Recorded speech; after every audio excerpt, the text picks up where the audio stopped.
Hey girl, welcome to the Get Your Guide Coaching podcast. My name is Anwar White, but you can just call me your own personal dating and relationship coach.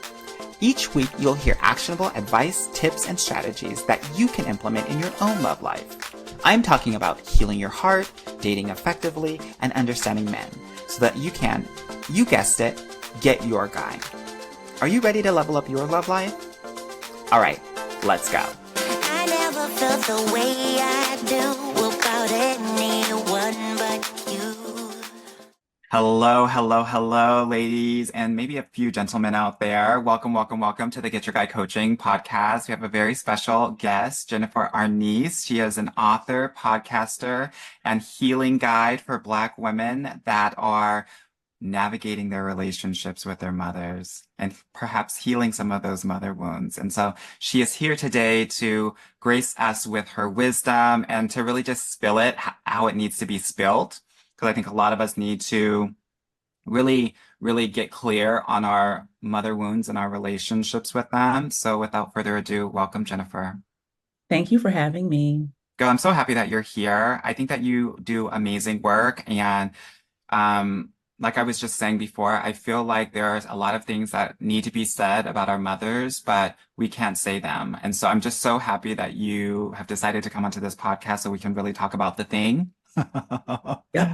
But before we do and go into that a little bit more, why don't you introduce yourself to the listeners and just share a little bit about your story and like how you got into this work, just so we get a sense of you.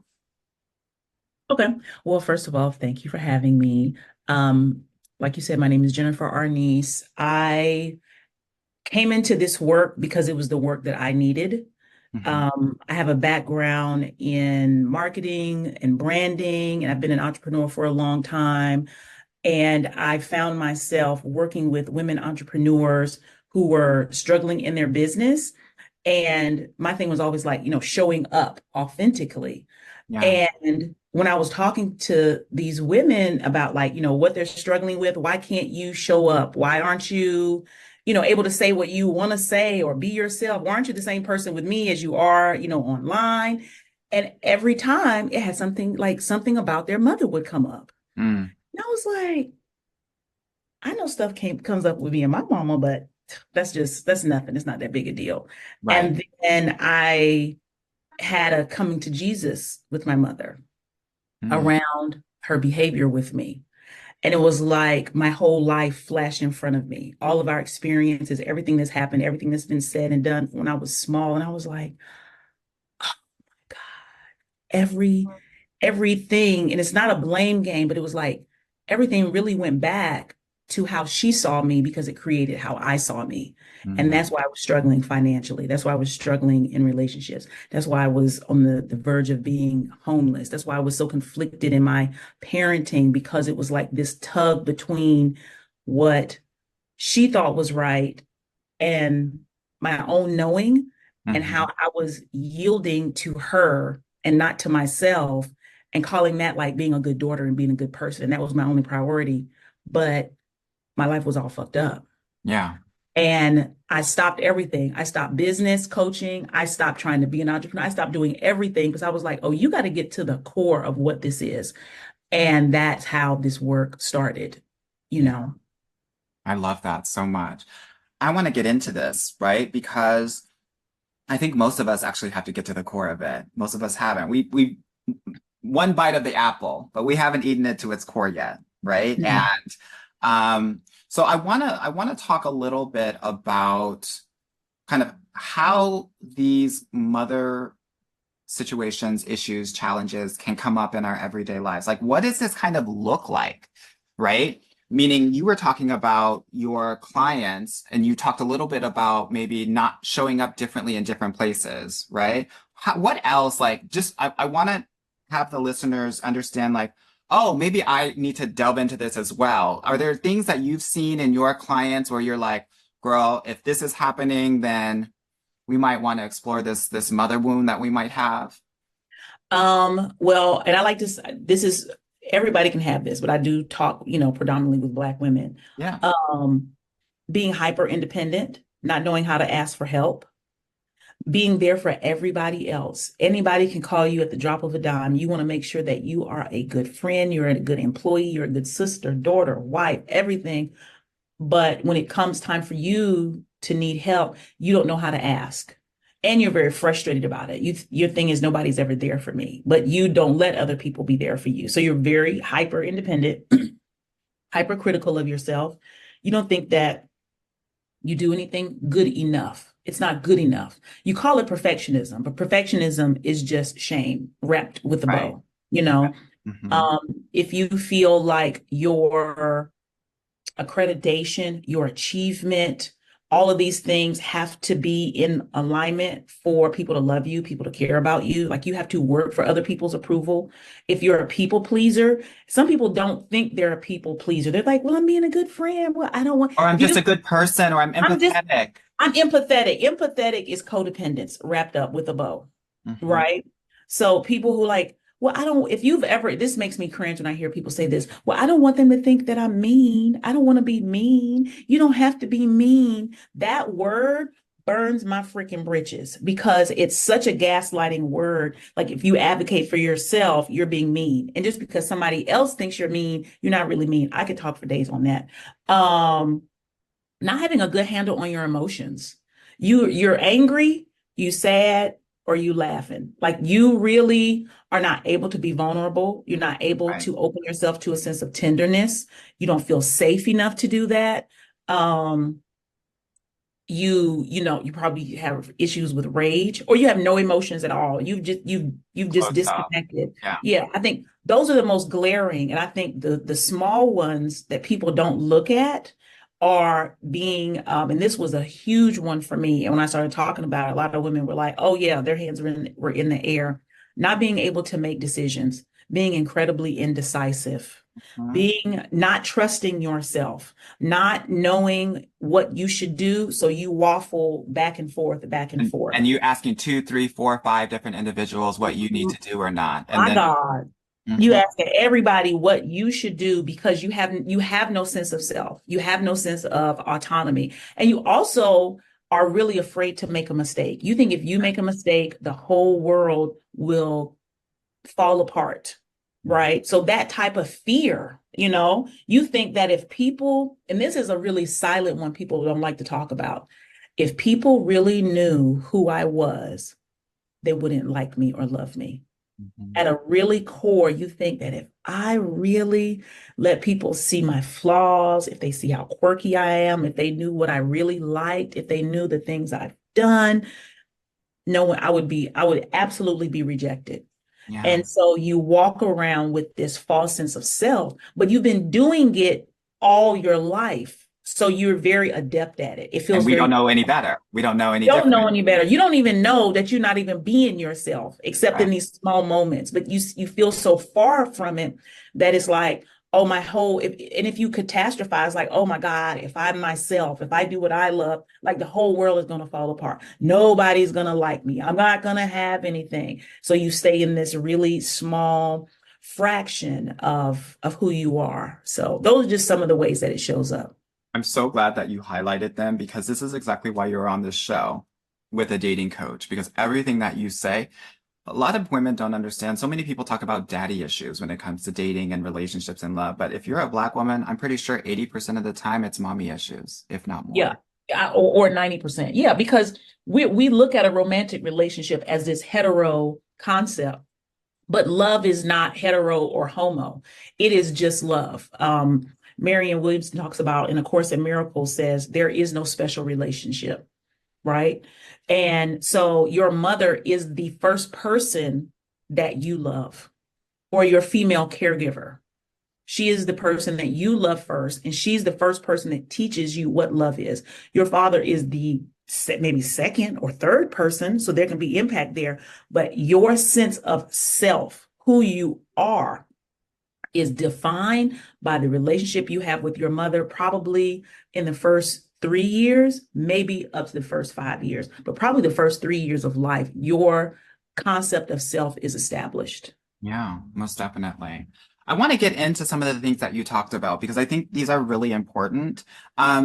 You talked about this notion of being different people in different spaces or not really knowing kind of who you are. And I see this a lot with Black women specifically. We're one way with our family, we're one way with friends, we're one way at work, we're another way in our romantic lives as well. And so we're shape shifting. We have split parts of ourselves. And one of the things that I always tell ladies is like, if you can't come up and be your full 100% authentic self, it's going to be hard to be 100% loved.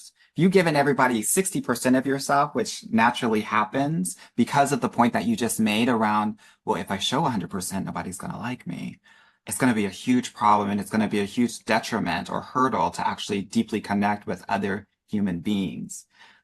What are your thoughts on that?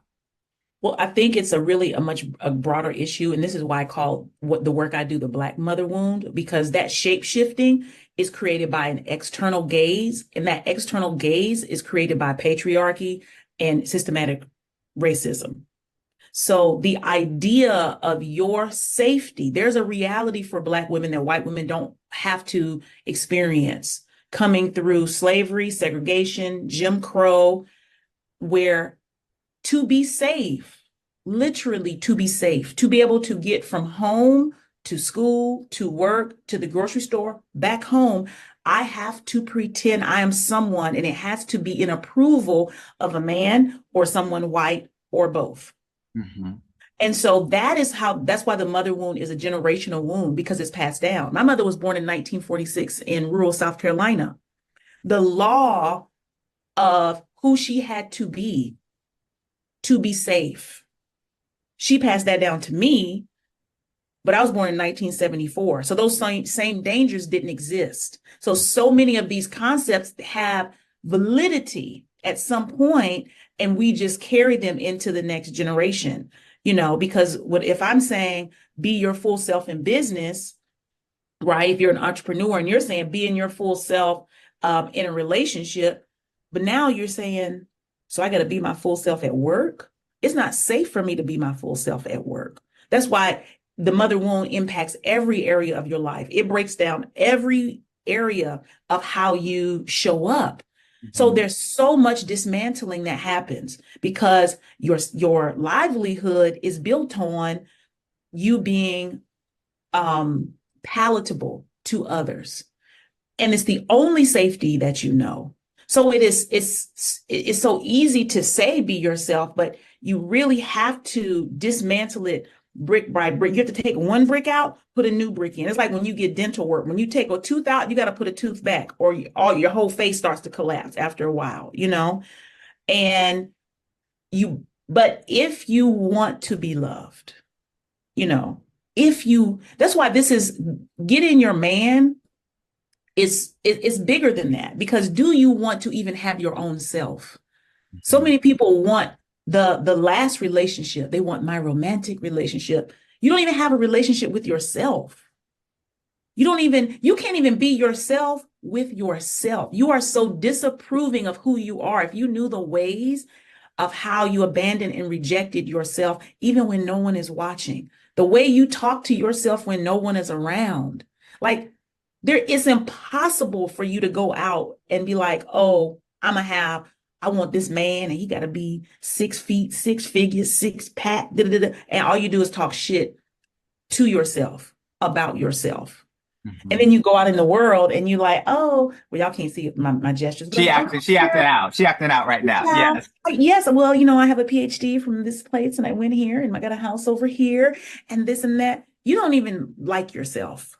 Mm-hmm. And you're pandering and you're campaigning. And until you healing that mother wound means having autonomy over who you are, which means I can show up however I am, whoever I am. And right. If you like it, awesome. If you don't like it, then you're not my person, but there are other people for me. And you want to get to that point so you can find someone that you can be with genuinely, and you can be with them forever, because you might get somebody and it might even be a good man. But if you're not being yourself, you really might not like them. 5 or 10 years. They might not like you. And they might not like you. Right. And now you got them, but you got to keep them. So now you're on this hamster wheel of manipulation, which is what it is. and Mhm. trying to compromise and, well, let's go to therapy, let's do this, when you're not even being your authentic self. But now you're in a relationship and you're like, shit. And now you got to start back over because all the blocks have come tumbling down. You have to get to a space of authenticness with yourself, and you got to stand 10 toes. You got to stand on business about it. Otherwise, it's all going to be temporary. All that shit is going to be temporary that you find in a relationship. Let's talk about that, right? Because it's for so many of us who have been clay molded by our mothers, right? Either Absolutely. And externally culture and or society and internally, church. right? Yes. Yes, all of those different entities, right?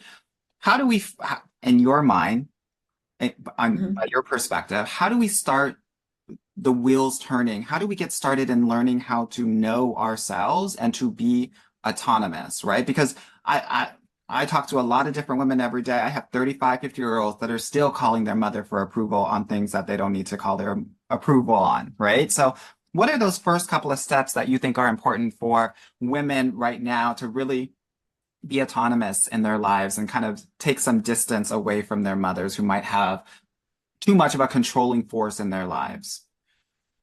I think the first thing you have to come to is that, and this is hard for a lot of women, Say it, the girl. most, the most important relationship is not the relationship with your mother, it's the relationship with yourself. Mhm.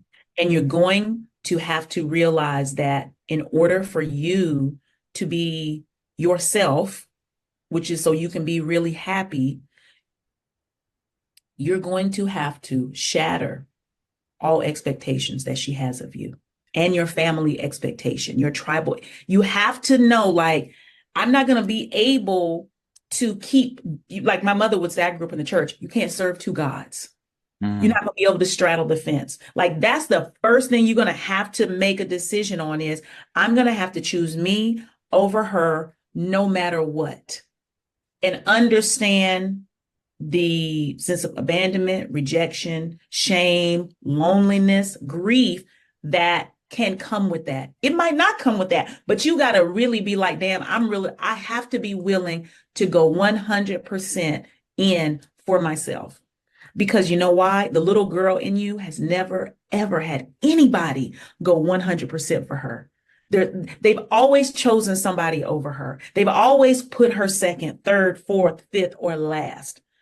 And she's never had anybody say, I don't give a damn what happens. You're first. What you need is first. What you want is first. She's never had that. And you've waited for your mother to do it and she didn't do it. And now you're putting all that pressure on a man to do it. You want a man to prioritize you and put your needs first. You don't even do that for yourself Mhm. because you think if I abandon myself, then somebody else will then pick up those pieces. And then they will prove that I am worthy of being loved. So first you have to do that. And then I work with the four pillars of reparenting: nervous system regulation, joy, loving discipline, and self-care, right? You have to think about how you take care of a 2-year-old. You know, I don't know what your age group is with your audience, but how many of them have kids and how you tend to a baby. That's how you have to tend to yourself, right? Babies love to play. That's joy. Mhm. Babies need. So let's just get into this a little bit, just so that Okay. the girls know, right? Yeah. So joy, play. What Yeah. does that? It means singing. It means running in the rain. It means dancing. It means Painting, hopscotch, laughing, girl. hopscotch, like Ballet. what Anything that you were ballet. doing. I always tell ladies, anything that you were doing between the ages of 8 and 12, you want to get into that.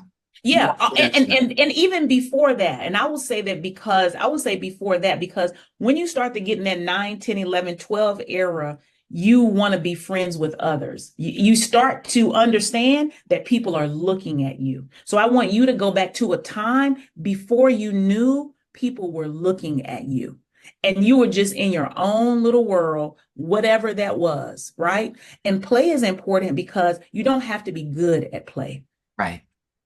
That is the key thing. This is not about being good at it. It's not about other people seeing you do it. It's not about you posting it on Instagram. It's about what play is. Pleasure. So, yes, Self-pleasure. it's right. And that's what joy is about. You have to have a sense of joy. It is one of the most powerful healing things you can do, especially in this work, because this work can be very heavy and very lonely. Yeah.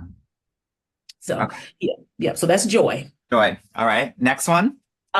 Nervous system regulation. Yes. Which is Um, so important for us people of color. We always Absolutely. on a high alert, right? High alert. Yeah. And we have to understand that trauma lives in our body.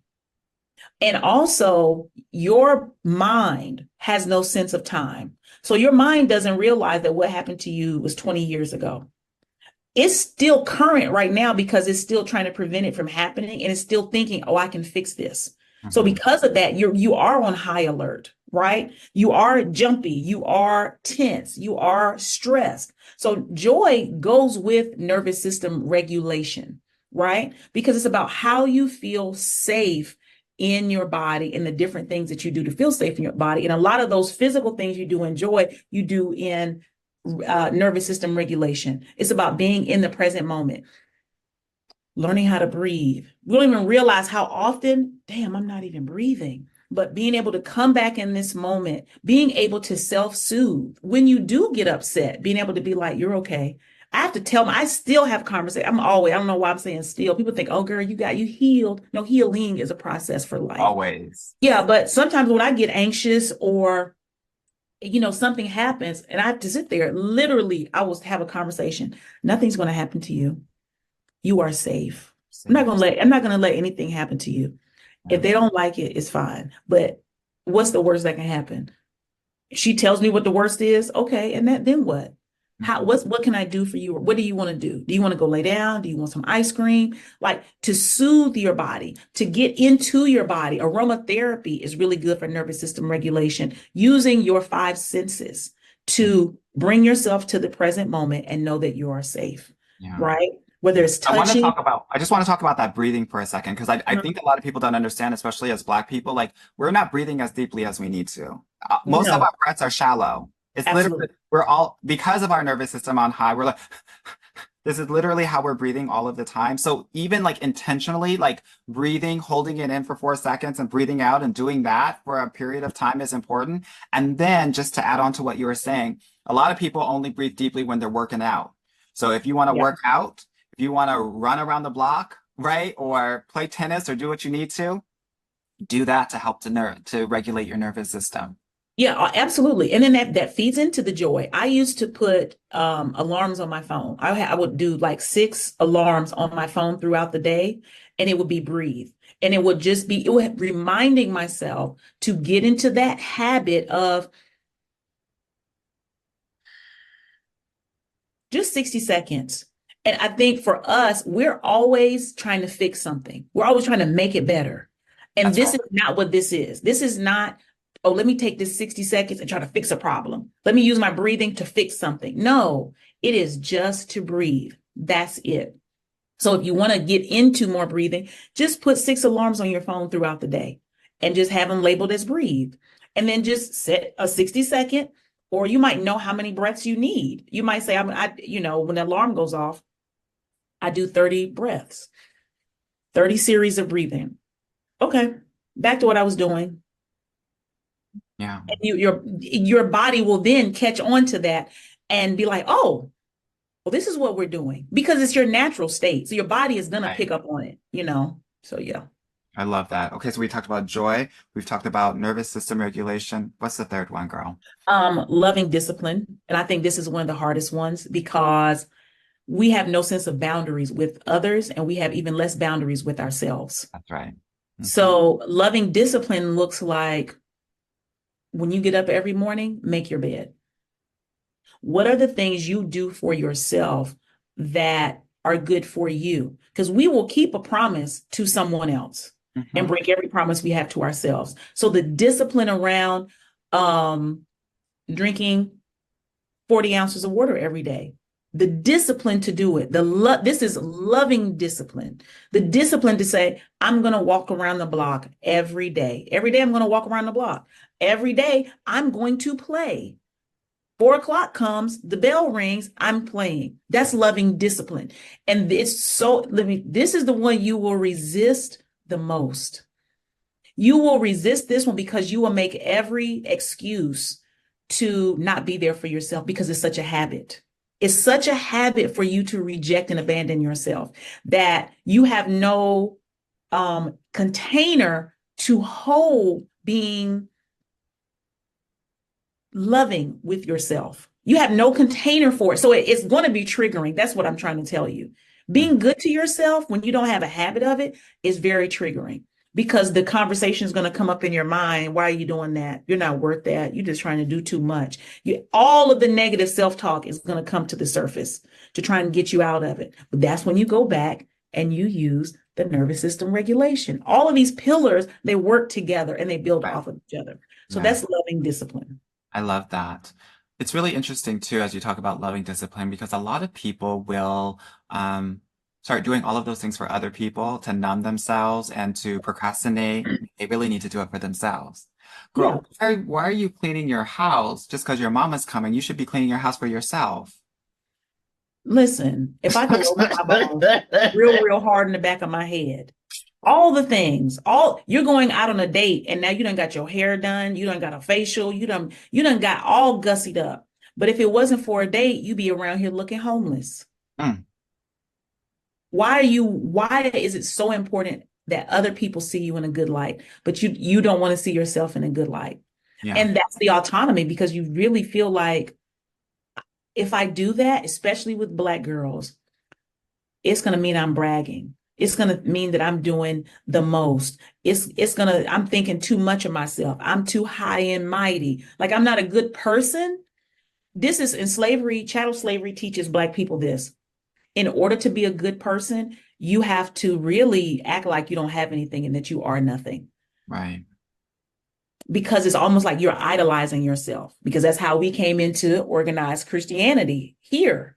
Like, oh, Jesus is the good one. I'm no good. I'm a sinner. I'm low down. All these things I have to believe about myself in order to be a good person, because I'm always in search of some type of redemption. So I can't think high of myself because now that's vain. That's how I was raised. And I'm still coming out of that. When good things happen to me, for me, it's very hard for me to like embrace it and be like, yeah, that was good. It's like, yeah, that's okay. But yeah, you could do this. Like, don't go around telling people that happened, Right. girl, because they're not going to be happy for you, child. Yeah. So yeah, it's very important. So Thank you so much for sharing this. This is really important. One of the other things I always tell many of the ladies that I work with is around giving yourself treats too, right? As we think about loving discipline, right? Not a reward, which is I've done something, so then I deserve to get something. It's like, no, I just want it. It's going to be pleasurable for me, and so I'm going to get it. And you want to do this thing on a weekly basis, and it doesn't have to cost any money, right? It can be a nice, relaxing bath or a nap. that's self-care, which is the fourth pillar. Yeah. That is self-care, and self-love is the fourth pillar. Yeah. We'll talk a little bit more about the self-care. Yeah. Yeah, it is creating a habit of doing things that make you feel good for you, that benefit no one else. It might be going to the art store and getting these new markers that you love, that you're going to play with later. Do you understand? It might be, like you said, taking a bath, giving yourself a facial. I read this book. It was called the 12-week, what was it? The 12-week year in Atomic Habits. I read them together. And they were just talking about doing things over and over again, how they can change your life. And they were talking mainly about business, right? But they were like, this doesn't have to be business. It can be in your regular life. And I was like, I'm going to start doing a skincare routine at night. Mm-hmm. It was that simple. And that should change my life. Because your skin looks flawless, by the way. Thank you so much. Thank you. You're welcome, girl. But it really, because during the day I'm running. At the end of the day, I don't have anything for anybody that's getting to bed. I just crash. I'm so unconscious.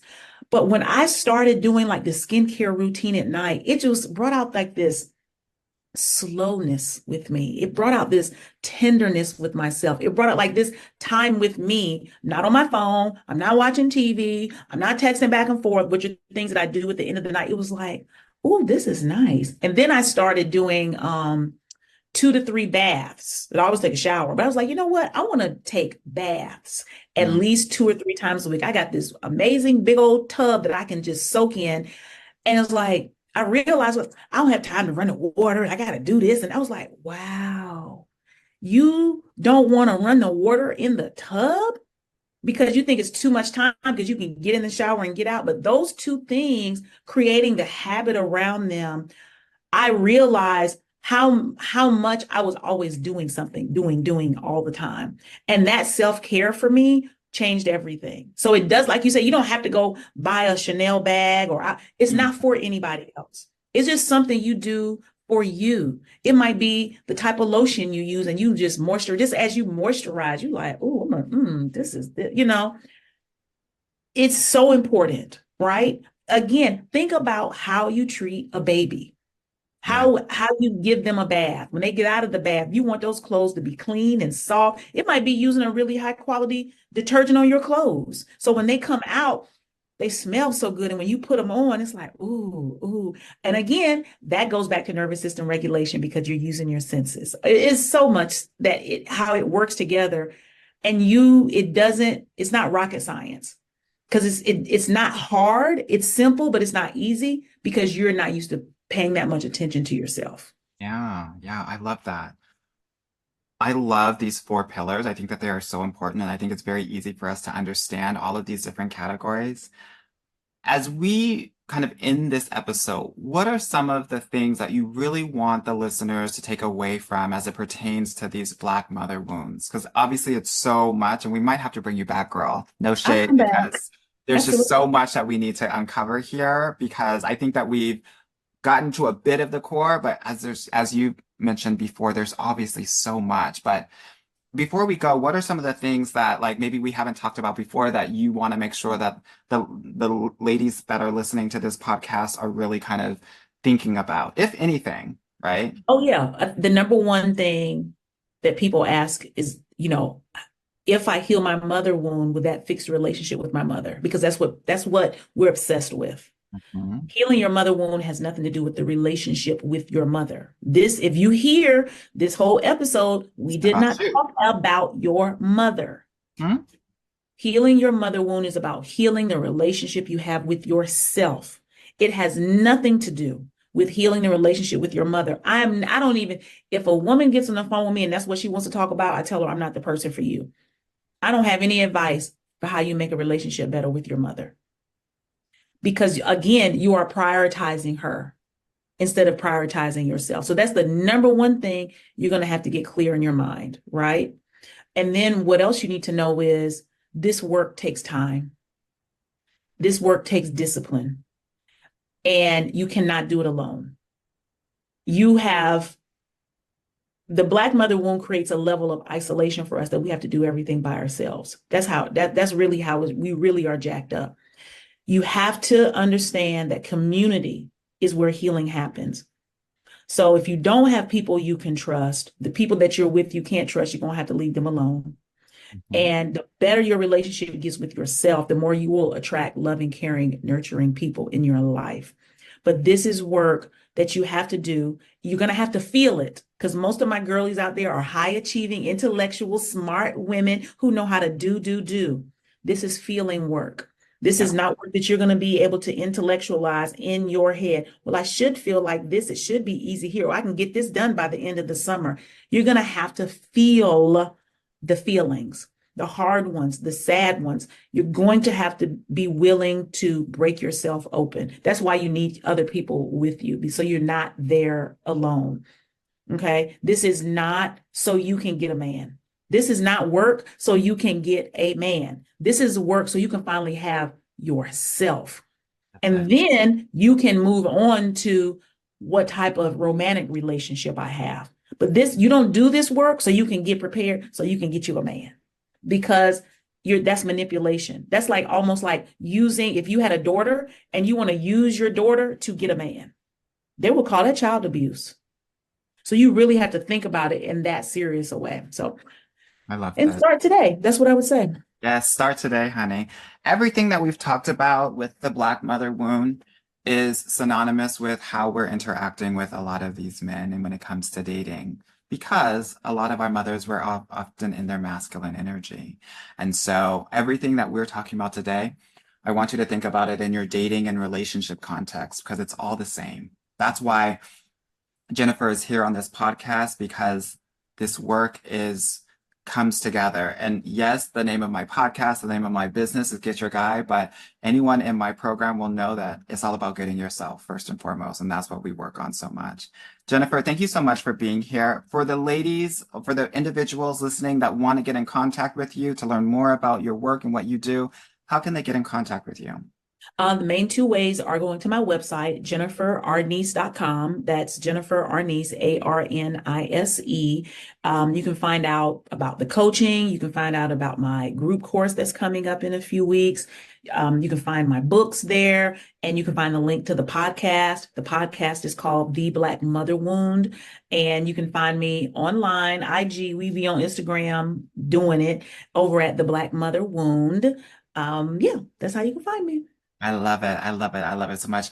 Thank you so much for being here and gracing us with your wisdom, girl. It's a lot, and I'm so glad that we were able to talk about so many important things, but also give some actionable insights in terms of how do we start? Because the ladies think that, oh my God, I need to tell my mother off. I need to tell her everything that she did when I was 5 and 8 and 12 and 13. No. When Mm-mm. it's actually not like that. And so It's not like that. Yeah, I'm my glad that thing we is were able to highlight that in this session. Go ahead. absolutely. No, it's not about you trying to get her to understand. It's really not, because that's the thing. You think that she is still the holder of your identity. That's why you want her to admit she was wrong. So you can then really believe. It's like a freedom, taking off your chains when you always had the key. I'm giving you permission to take the chains off. It's not in your imagination. You're not crazy. You didn't make it up. You're not a disobedient daughter, and it's not too late. A lot of people think it's too late. It's not too late. Yeah. Awesome. Thank you so much. All right, ladies, I hope that this was a helpful session. As always, email me or DM me on Instagram. Let me know how you felt about this episode, and I will see you on the flip side. Bye-bye. Hey, girl. Thank you so much for listening to the Get Your Guy Coaching podcast. If you like this episode and want to talk with me personally, please book a free consultation at www.getyourguycoaching.com/apply, or subscribe and leave me a review wherever you listen to your podcasts. Talk soon.